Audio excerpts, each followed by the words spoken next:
We thank all of you for taking your seats. Before we begin, I'm just going to announce that the restroom is through the double doors, and then there's a second set of double doors, and then you go all the way down the hall. It's a fairly long walk. So if you do need to use the restroom, I thought you would be happy to know that.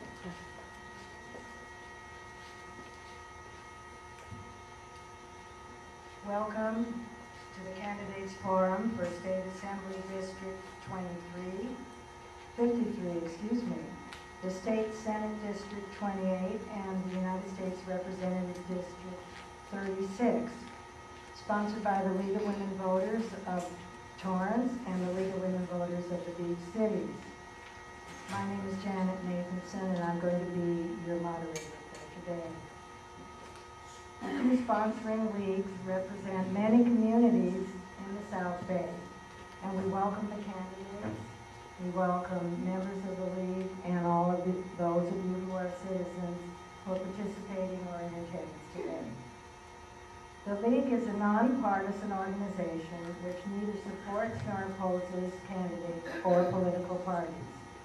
The league informs the public about registration, voting, and political process, and takes action on individual issues only after studying consensus.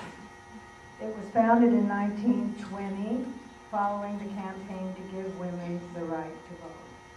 The league believes that good government depends on the participation of informed and active citizens, and membership is open to all men and women. Today's forum will present the candidates for each district separately. The ground rules were explained to the candidates in advance, and they will be observed today. All candidates are appearing personally. We ask that their presentations be confined to the issues and not personalities. The order of opening statements was determined by drawing lots, and closing statements will be given in reverse order. Candidates' flyers and literature are available in the foyer in the other room, and I don't think we have a problem. I don't see any t-shirts with emblems or signs, but that is also one of our requests. Everything should be outside of this room. Our timekeeper is Linda Mack, and Linda, would you please stand? And she'll show you the signs. There'll be a 30-second warning and a stop sign. Thank you, Linda. Candidates are expected to promptly relinquish the floor, but they may complete a brief sentence. Time limits are necessary so that we'll have equal time for questions, and it's especially important that we have so many candidates. Each candidate will have 1.5 minutes for an opening statement and 1 minute for answering questions. Questions for candidates will be addressed from one of two microphones in the audience. Questions should be of general interest on issues for the campaign. Only questions on issues relevant to the elected position will be permitted. 30 seconds will be allowed for each question and will be timed by Linda, and we hope that you will conform to that request. There will be 1 minute to respond to each question directed to a specific candidate or to all candidates. All candidates can speak to the question if they wish, and it's preferred that general questions be submitted for all candidates to answer. We'll attempt to rotate the order of responses for each question as we go along. There'll be a brief 5-minute break between each district's panel. Candidates who have not drawn lots should do so in the lobby and await their turn until the break.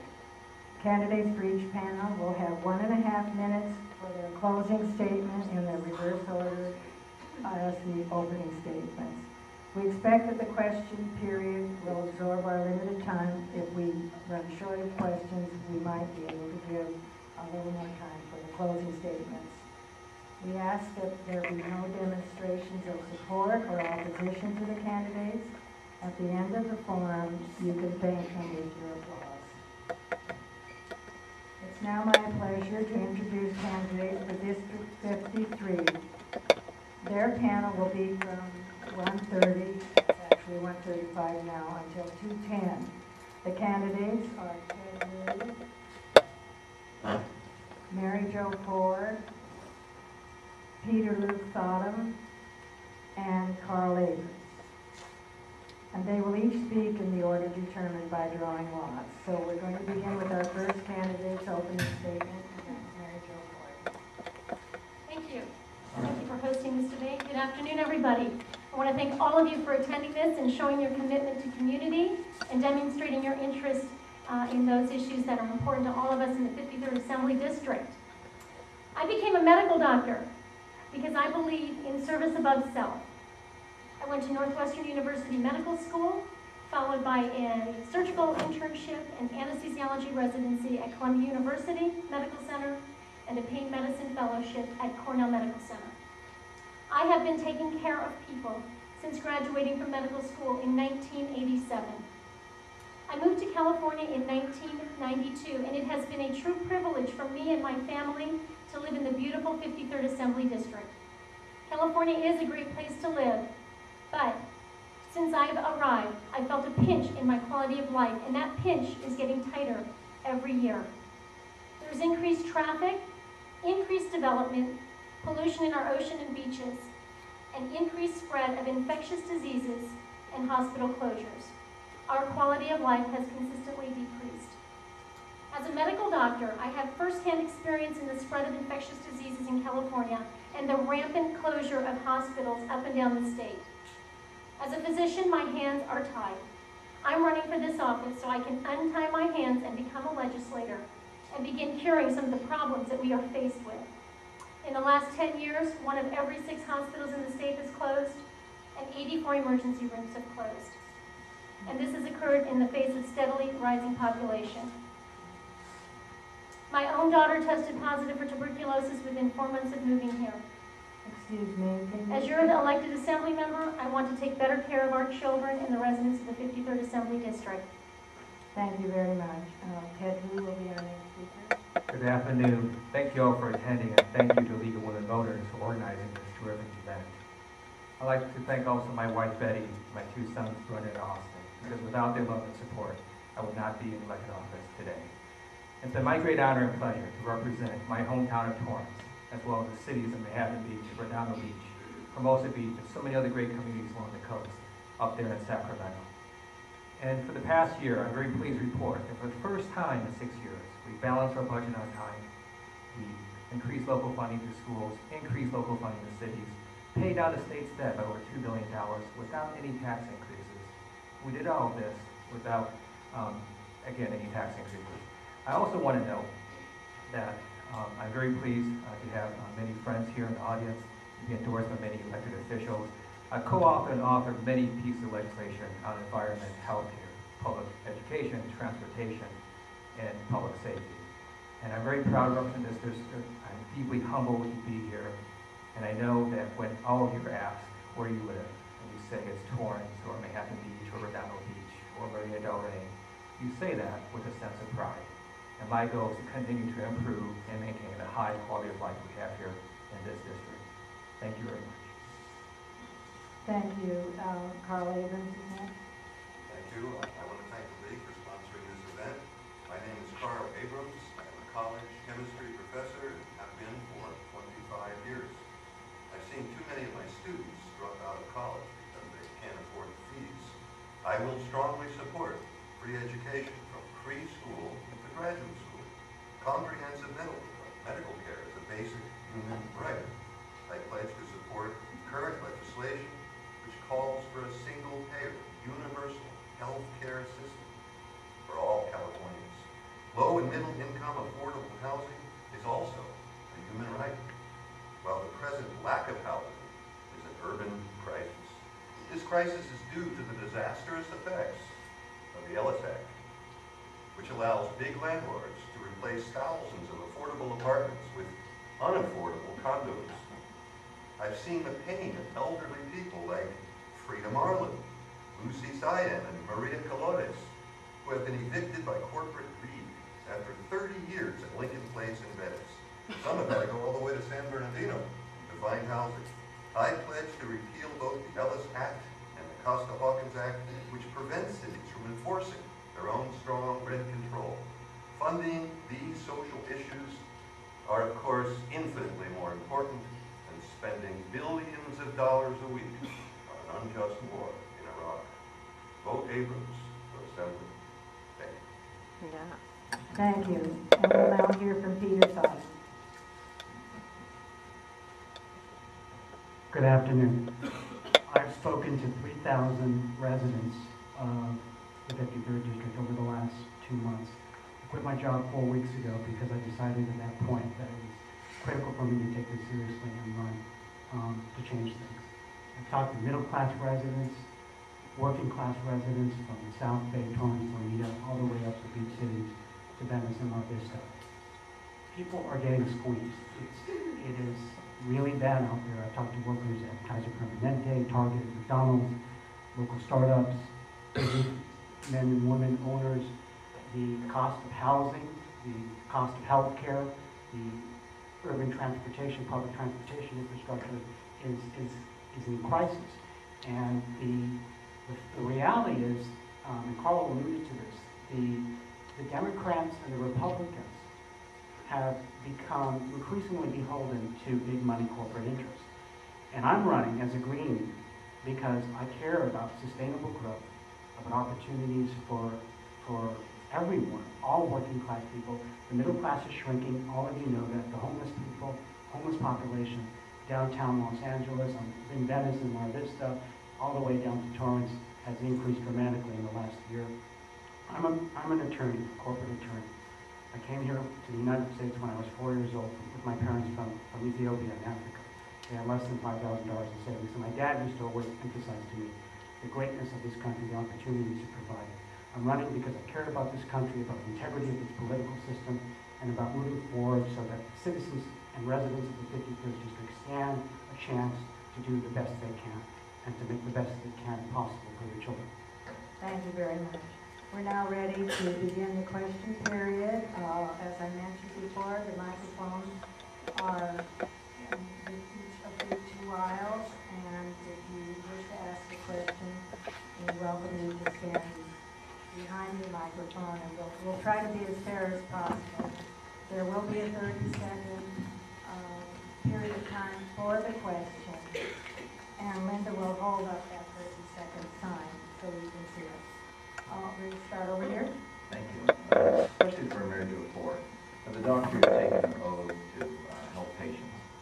And I want to know how you would have voted on the Lieu bill that passed through our legislature, so it was defeated by the Republican governor. This was a plan that would have saved billions of dollars for our state and brought down the health care costs to all Californians and increased the number of people able to afford health care. You mentioned a number of problems in your opening address. Many of those problems would be solved by also the Clean Money Bill that was also passed by the legislature, and I'd like to know how you would have voted on that. Thank you very much for that question. I lived in Europe for 4 years where they actually have a universal health system. And what I saw was a 2-tier system, and I saw people suffering needlessly for endless months of time.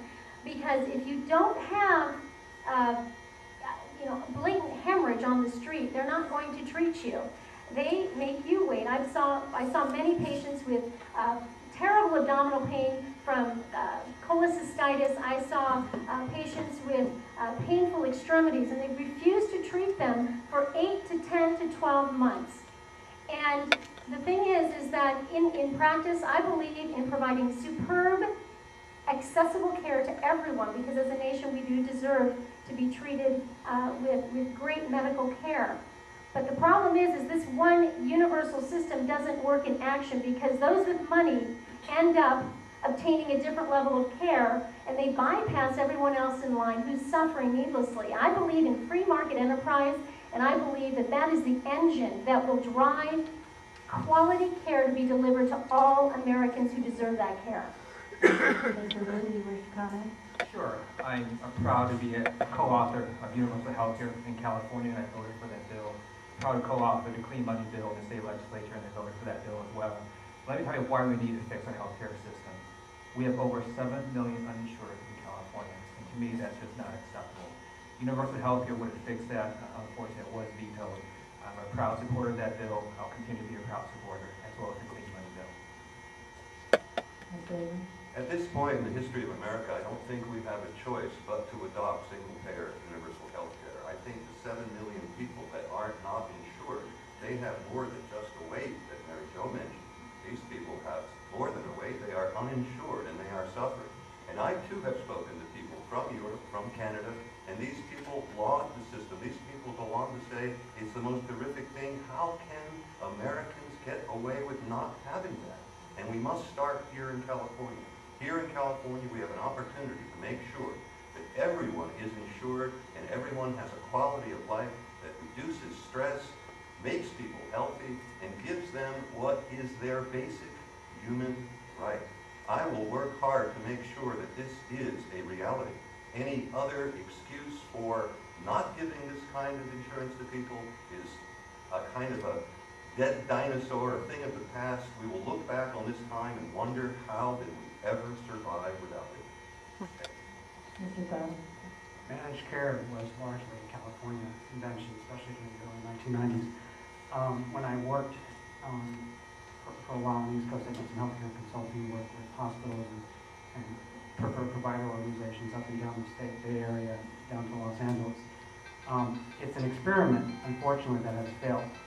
The number that Ted cited was 7 million. I've actually heard that there are 9 million uninsured in the state of California. Nationwide, we're at 40 million. Beyond that, and I'm sure you know that, those of you who have elderly parents, etc., the cost of medicine, of pills, prescription, and over-the-counter has skyrocketed just in the last 3 years. You know, the drug companies are making tons of money head over heels, and it's coming from the pockets of people like yourselves, your fellow residents. We, as a state, have got to further and advance Sheila Kuehl's universal health care initiative. I absolutely support that. The Canadian model, I think, is a good one. The average American doesn't have access to quality health care, and it has got to change. Thank you. We'll go over to the other side of the room.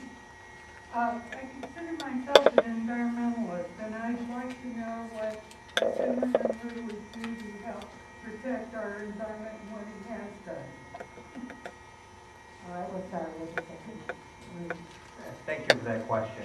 I'm proud to have co-authored AB 32, which is the landmark bill to reduce global warming in California. It will require companies to go to pre-1990 levels in terms of global warming reductions.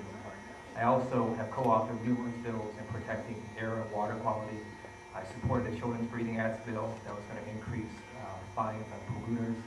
I support protecting our coasts, our wetlands, and that's why I'm proud to have been endorsed by California League of Conservation Voters, the Sierra Club, and environmental groups up and down the coast, such as Build the Coast. And I'm not sure there's anything else I could have done in terms of environment. I voted for virtually every single pro-environmental bill while in the state legislature, and I'm very proud of that record. Thank you. Would anyone else wish to comment? All right, Mr. Thottam. As the Green Party candidate, I think this is what it's worth. I too am a member of the Sierra Club. I've been a longtime member of the Sierra Club. Went to law school at Berkeley in the Bay Area, which has a rich tradition of environmental awareness and activism. And both my fiance and myself are huge environmentalists. We hike up and down the coast. We think California is a paradise, a treasure that has got to be protected in every respect. Campaigning has been eye-opening for me. The Exxon Mobil refinery, the Chevron refinery, all of you know about those two in El Segundo. The density and the development crisis in the beach cities from El South to Marina del Rey. The developers, unfortunately, have caught most of the existing politicians in their back pocket, and they've been able to buy off zoning and planning entitlements for beach and residential areas, which has allowed the density to go up dramatically, which has affected the quality of life for everyone, and has been a disaster for the environment. Mr. Abrams? Yes, I would like to say that as a chemistry professor for the last 25 years, environmental chemistry is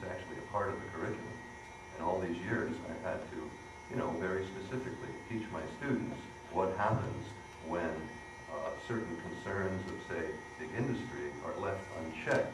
They will not take care of the environment if we just assume that they will do so. This is really a joke. 30 million tons of batteries, for example, just can't be dumped into the ocean.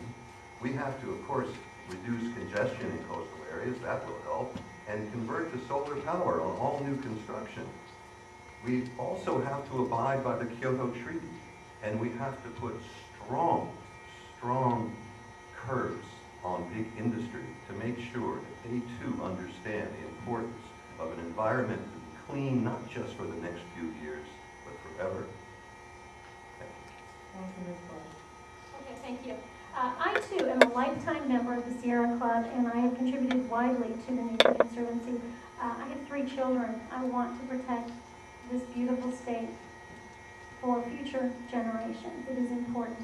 And you know what we now have is a lot of laws on the books that aren't being fully enacted and enforced. And what we need to start with is just fundamental enforcing those laws. We need stiff penalties for those who violate, and we need to enforce those violations. Just recently, Viola Bay gave Redondo Beach another F, and that's right here in our backyard, folks. So whatever we're doing isn't working up and down the state, and we need to really just abide by what's on the books right now. You can pass all the bills you want, but if they're not enforced, they're not going to mean anything. So we all need to be individually conscious of everything that goes on around us, and we need to start the education of the environment in elementary school and keep it going throughout their life, because their lives are at risk. Thank you. We'll now go to the next question over here. Hello, I would like, Okay, well, yeah, that is an important ballot initiative that will be on the November 7th ballot. I'm a physician, and I've been in the operating room on both ends. I've given anesthesia for abortions, DNCs, whatever you want to call them. And during my training and residency, it is mandatory to participate in gynecology and obstetrician training, and I've been on that end as well. And let me tell you, this is a serious procedure. You can have hemorrhage, infection, scarring that can lead to infertility, death, and long-term complications for these young and vulnerable individuals. We need to protect them. I believe it is imperative. If you need to get permission from your parents to take an aspirin at school, to get your ears pierced and have your teeth cleaned, you're going to be sticking long, sharp instruments into a vital organ in a woman of any age. You don't want to get a call from the emergency room that your daughter is hemorrhaging to death. You want to be there by her side and walk her through this very serious procedure and help her emotionally recover. Thank you. Safe and rare. Safe and rare. Mr. Lieu, do you wish to comment? Sure. I'm pro-choice. I totally support a woman's right to choose. I oppose that proposition. Thank you. Now, Mr. Abrams. Yes, my apologies for not hearing the key word in that. My hearing is not what it used to be, but yes, I oppose Proposition 5. I am pro-choice, and I do believe that under the circumstances, young people have the right to make their own choice under those kinds of circumstances. Thank you. And Mr. Thottam, I'm sorry. This is a carbon copy of Prop 73, which was defeated some time ago. The reality is, it sounds good. Children should be required to report to their parents pending abortion. But the reality, the effect is that you drive minors to the days of coat hangers and illegal surreptitious behavior. The intent behind the bill, I think, is understandable, but a woman's right to choose is paramount. I think that we should also keep in mind that I believe that the percentage I've read is that 6% of all abortions in the state of California are actually due to the father in cases of incest. And obviously this would create complications if Prop 85 was passed. Thank you. Your time is up. We'll go to the next question. Yes, I'd like to ask the candidate, which local school board members and which local city council people have endorsed? Who would like to begin? We'll start with Sure. I'm not sure who you mean by local. I've received endorsements of the local school board members and city council members. Okay, within the 53rd district, I've received endorsements from a lot of organizations. From teachers, I've worked at the UTLA, and I've received their official endorsement that they're well aware of my campaign. Worked with Marcy Winograd and her campaign. She's a teacher in Mar Vista. I have collaborated and worked extensively and received endorsements from ICOJP, which is an interfaith communities united for justice and peace organization. There are some teachers and the parish staff there. I have received the endorsement of that group. Received a number of other endorsements from other parties and organizations, but those are the school board / city council level endorsements that I've received. Thank you. Mr. Abrams? Yes, I have received what I would have to call unofficial endorsements from a number of friends, and I'm referring to unnamed city councilmen and unnamed members of my union who have endorsed me but are afraid to come out in public to do so because, as Democrats, they have a basic fear of third-party politics. They have a basic fear of the peace and freedom ideas that they really, more or less one-on-one, you might say, will say, I agree with you. I believe in this. I'm just afraid to throw my vote away. And of course I say, you're not throwing your vote away. By endorsing me and voting for me, you're making a statement that can be heard by everyone in the 53rd District. So I can't say that I have direct endorsements other than a friend of mine who's a great folk singer, and this folk singer, David Rovics, has been traveling the country singing songs of protest, and has said, yes, I do endorse you, Karl Abrams. Thank you. I believe all politics is local, and it's been my pleasure to work with so many local cities here in this district and to fight for their concerns, such as increasing funding to the cities, increasing funding to our schools. That's why I've been endorsed by nearly 50 members across the South Bay. And here in Torrance, by the Torrance School Board President Terry Reagan and 4 other 5 members of the school board. Been endorsed by community leaders and visionaries such as former Mayor Dee Hardison of Torrance, 4 members of Torrance City Council. I've been endorsed by Manhattan Beach Mayor Nick Hill, Manhattan Beach Mayor, Grinnell Beach Mayor Mike Chin. And it's just been such an honor to work with these cities because we're incredibly well-run cities, incredibly well-run school board. Berlin Middle School in Torrance just got awarded the Blue Ribbon School. Out of nearly thousands of schools, they got that from the U.S. Department of Education. And it's because of tremendous work of the residents of Torrance and of the school district. And it's my honor to be able to represent them and to work with the elected officials. I hope to continue working with them on my re-election. Thank you. Thank you. And Ms. Ford? Well, I love education, and I'm so grateful to live where we live because we have access to wonderful schools. And I have the endorsement of the principal of Pacific School, where all 3 of my children have attended. And she knows that my vision of education is strong, and they tested number 12 last year, not in the district, but in the state, which includes all private and all parochial schools. So she and I understand what it takes to get into the classroom and have great accountability and great performance. So I have her endorsement, and I'm very proud of it. I have the endorsement of Councilman Richard Montgomery in Manhattan Beach, Bob Holmes, former mayor of Manhattan Beach, John Workman, treasurer in Hermosa, and a few others that are local. But I'm very proud of Christine Norvell's endorsement of Pacific School. Thank you. We'll have a next question. I lived here in the big cities for over 30 years, and I've been noticing that many of our parks have been, and open spaces have been developed for condominiums and strip malls. I would like to know why Ted Lieu takes so many from in-campaign contributions for these same developers, and why, according to the Daily Breeze, while on the Torrance City Council, Ted voted yes to 98% of all development units proposed. Mr. Lieu, do you wish to respond? Sure, I'd be happy to answer that. Actually, while we were on the Torrance City Council, as you see most of those votes were actually unanimous. But I'm really proud to be up there in Sacramento representing the local cities. And my view is, again, our politics is local. So what I try to do is make sure that local cities get to have the power to decide whether to approve or not approve developments. And if a local city and local residents don't like the way the city's going, they can vote out the local members, as they did in Torrance. And there are some cities that like development, some don't. In Sacramento, I've always been against mandates from Sacramento coming down and saying cities must build X number of housing units. I've always opposed those, and I'll continue to oppose those. So my job in Sacramento is to free up the local cities to decide what they want to do, because they are the ones that are most closely in touch with the residents.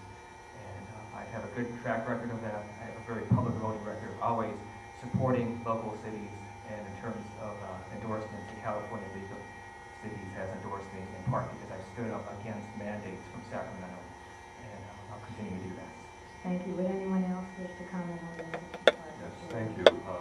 Low-income and middle-income renters must be respected and taken care of in the sense that when every once in a while a bill comes up in the Assembly, and it is rare, to give these renters the chance to live a decent life, to not have to pay so high a percent of their income towards rent, I feel that we must listen to their cry, you might say. And I'm very confused about the fact that I would think that Assembly Bill number 2562, which was basically only asking for renters to have not a $500 moving expense and a $500 first month rent allocation. We wanted to give them at least $1,000 and $1,500 respectively, but Ted Lieu voted against that. And this $500 that he voted for, and I might add, it was one vote shy of a tie vote, which may have been broken, and renters may have won. I can't understand why he voted against this. Thank you. Mr. Thottam, would you wish to comment? I don't want to turn this into a Ted Lieu bash. Mr. Lieu has only been in office for a year. His 98% record, if you look at other state assemblymen, you'll see that the numbers are almost as high for a lot of others. That is very high, 98%.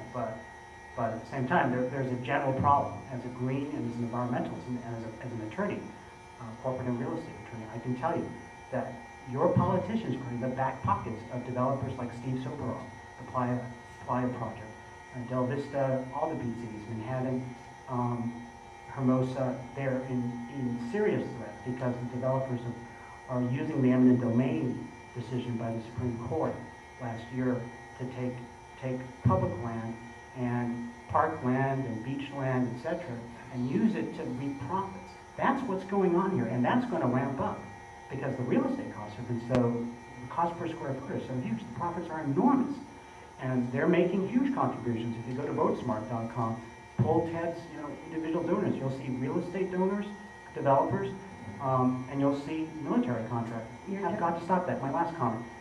One seat. I'm sorry. I support one seat for public housing and affordable housing. I think that's something we have got to address. Thank you, Ms. Ford. Thank you. Thank you. We pay far too much to live in this beautiful district, to see every millimeter of land be developed. Are we just going to go up to the water's edge? I mean, when's it going to stop? I love the quality of life here. And when I moved here, it took me 5 minutes to go up Rosecrans to get to the freeway. It takes me 30 minutes now. My day-to-day quality of life has plummeted. And I do invite all of you to go to the website around the Capitol and look at the contributions to each and every candidate up here, because I'm not in the back pocket of anybody. And I'm not going to finger point at either. But there are numerous developers who have contributed to one of the candidates up here. And you are free to go and evaluate all of our contributions to see to whom we are beholden. Because this is a serious problem. We live in the most beautiful part of the world. We need to cherish and respect this. Thank you. Thank you. I regret that we have time up as far as question period is concerned. We're on a very tight schedule, so hopefully those of you who are waiting can ask your questions of the candidates at the close of this session, which will not be on the air, unfortunately. We're ready now for the closing statements, and we're going to begin with Mr. Thottam. Okay. Can I stand? course. Start the clock yet, Linda. Fine, let me tell you my number one issue. What I'm running for and what I'm scared to death is destroying this country's reputation around the world. This is the Thursday issue of the Daily Briefs. 11 Americans killed in Iraq. 9 were killed the day before, 7 on Tuesday. 3,200 men and women are dead, Americans, in Iraq. Of the Democratic politicians, and certainly the Republican politicians, virtually none stood against that war. I quit my job in 2002 because I researched the issues, I looked at what was happening. I joined various anti-war groups, Answer, ICUJP, the Coalition for World Peace, the Green Party. They all were passionately against the war. I spent a full year traveling around the United States, Washington, New York, DC, San Francisco, doing teaches and marches. I want to bring that passion, that concern for integrity to Sacramento. I can give you my dying promise that I would do my best to restore integrity to assembly politics. As a Green, I will be the first and only non-Republican or Democrat in the assembly. I need your help and your support to do that. I'm an attorney and I'm dedicating my life to public service. That's what's going on here. And I stand by that promise. I want to restore this country's reputation, its integrity, its moral legitimacy around the world. And I want to prevent the lives of American men and women from being needlessly sacrificed. I want the troops back home now. I want Ted to take a stand on whether he wants the troops back home now or later. And I want us to hold our politicians accountable. That was a long sentence, but thank you very much. Mr. Abrams. Yes, as a chemistry professor and having taught transformation all of my career, I would like to take that experience and teach social transformation as a member of the Assembly. I need your support. If you elect me to the State Assembly, I will introduce a bill of economic rights to include low and middle income, affordable housing, and rent control, so that no one will ever have to pay more than 25% of their income for decent housing. Also, single-payer universal health care, because corporate-run health care insurance just doesn't benefit enough people or adequately meet their needs. And of course, free education all the way to graduate school. Corporations that naturally reap the benefit of better educated people ought to help pay for it by paying their fair share of taxes. In the last 5 years, the top 1% of Californians have doubled or tripled their income, while the rest of us ordinary working class people have had our incomes stagnate. We can't just stand around and let the rich get richer and the poor get poorer. I am in favor of a tax policy that makes sense. But those who can afford to pay, the obscenely wealthy and the big corporations, should begin to now pay their fair share. This I will bring out in the State Assembly. Believe me, a better world is possible. On November 7th, remember to vote Karl Abrams for State Assembly. Thank you. Now, Mr. Lieu. Thank you. I have been deeply humbled to represent over 400,000 residents of this district, especially my hometown of Torrance and the beach cities, and I'm proud to have been endorsed by so many members in these cities. I just want to recognize them. My neighbor, Councilwoman Hope Bertowski, Torrance Councilwoman Jean Trevino, Torrance Councilman Todd Brewer, and Torrance Councilman Pat McIntyre. And Pat and I, when I was on Torrance City Council, we fought for and pushed for a housing moratorium. I'm also pleased to be endorsed by Manhattan Beach Mayor Nick Tell and former Manhattan Beach Mayor, now Councilmember Mitch Ward, Mosa Beach Councilmember Sam Edgerton, Gerald Risky, and Michael Keegan, Redondo Beach Mayor Mike Jen, and Redondo Beach Councilmember Donald Sirleaf. And also by formerly elected officials such as former Torrance Council Mayor Dee Hardison. I am so pleased to be able to be here. Thanks to League of Women Voters for this wonderful event, and for the history and service of educating and informing the electorate. And a better electorate makes for better democracy. I do believe that we were misled into the war in Iraq, that Iraq had nothing to do with 9/11, and that there were no weapons of mass destruction. But you know, that's really a question of American foreign policy. I am a state legislator in Sacramento. I've chosen to focus on those issues that matter to people here at the state level, such as increasing education funding, increasing funding local schools and cities, the environment, healthcare, increasing crimes and sex offenders, and identity thieves. And I've done that. I have a public record. Go to lieu4assembly.com. Thank you very much. Thank you. And finally, Ms. Ford. Hi, everybody.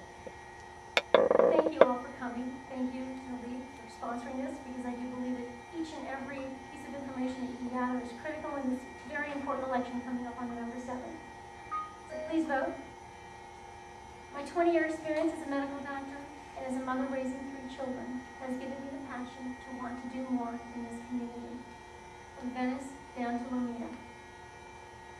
There is an epidemic of hospital and emergency room closures in California, and a resurgence of diseases that we had long ago controlled. If these problems continue, our quality of life will continue to decline. As your assembly member, these are some of the important issues that I will focus on. At least 3 million people cross our border illegally every year. We need to remove the incentives that cause this massive influx. I will help California find solutions to our growing congestion and healthcare dilemma. I ask for your vote, and I'd like to tell you one of the most important endorsements that I have. Denise Gordon. I'm sure all of you remember Mike Gordon, the former Democratic Assembly member for the 53rd Assembly District. His wife has endorsed me publicly and has endorsed me from the beginning, because she understands that my vision and dream for the people in the 53rd Assembly District is aligned with Mike Gordon's dream. And I want you all to bear that in mind. And I really ask for your support, and to get everyone that you know to get out there and vote, because every vote matters. Thank you so much. Thank you very much.